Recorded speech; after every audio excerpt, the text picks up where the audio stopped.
All right, so this is part 2 of our molecular model lab where we're building these models, and you guys wrote all the Lewis structures for homework.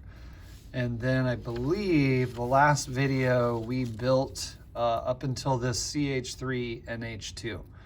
So you guys should have all these columns filled out for everything, including CH3NH2. Remember, that's the one where they had 2 different shapes.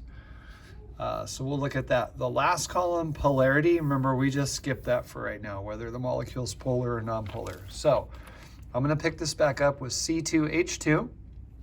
Okay, so that's 2 carbons. So again, we've got our 2 carbons, and now we have a triple bond. So if you remember, we're gonna use springs for doubles and triple bonds. Okay, so there's my 3 bonds. So there's carbon, double bonded, now triple bonded to itself, and then we have a hydrogen on this side and a hydrogen on this side. Okay, so it looks like this and like this. Okay, so now if you look at this, there's only one shape that this makes, and you can tell it's sort of like in a line. So this shape will be linear. It doesn't look like the sort of traditional linear, but it is a linear molecule because it looks like it's in a line. Okay, so that's C2H2. CS2. So we're gonna come back over here.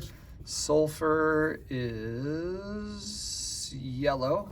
So I'm gonna have 1 carbon, and it's gonna be double bonded to, I might run out of springs here.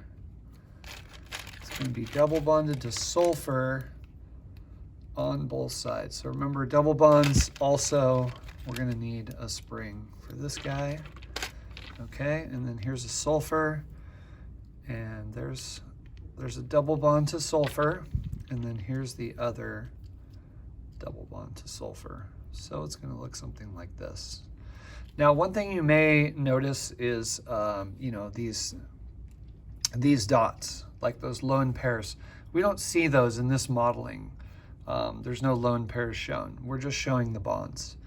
So once again, this is CS2, and you can tell that it's the same thing. It has that same shape, okay? So that's carbon double bonded to sulfur. The next one is oxygen, bonded to 2 hydrogens. Did we do that one already? Yeah, we already have that one. So this one we've done twice. It's already on the front.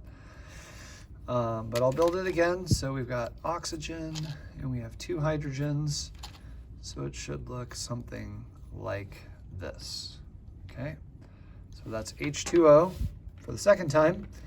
Now oxygen is red. Chlorine, if you come over here, chlorine is green.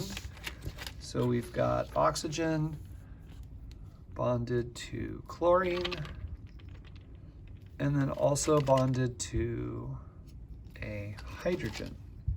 So it looks something like this. Okay, so again, that sort of shows you the shape of this molecule. So again, there's oxygen, there's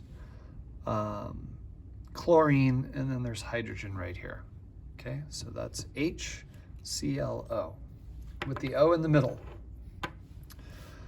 All right, and then the last one, or the second to last one, is CH3Cl. So we've got our carbon, and then we have 3 hydrogens attached to the carbon. So we're gonna go 1,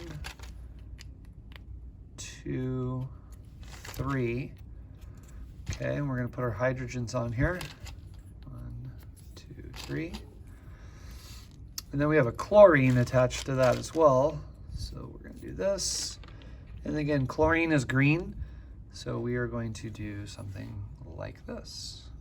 Okay, so that is the shape of CH3, CH3Cl. All right, and our last one, oxygen bonded to 3 hydrogens. 1, 2, and 3. And then we have a hydrogen here, and a hydrogen here. Okay, so this one's going to look something like this. So we have our oxygen bonded to 3 hydrogens. So this also has a very specific shape. All right, so with those, you should be able to fill in the name of the, yeah, I didn't do it on the front side, but you should be able to fill in the name and then draw a rough sketch of the molecule, and then whatever the bond angle is there. Okay, and that's it.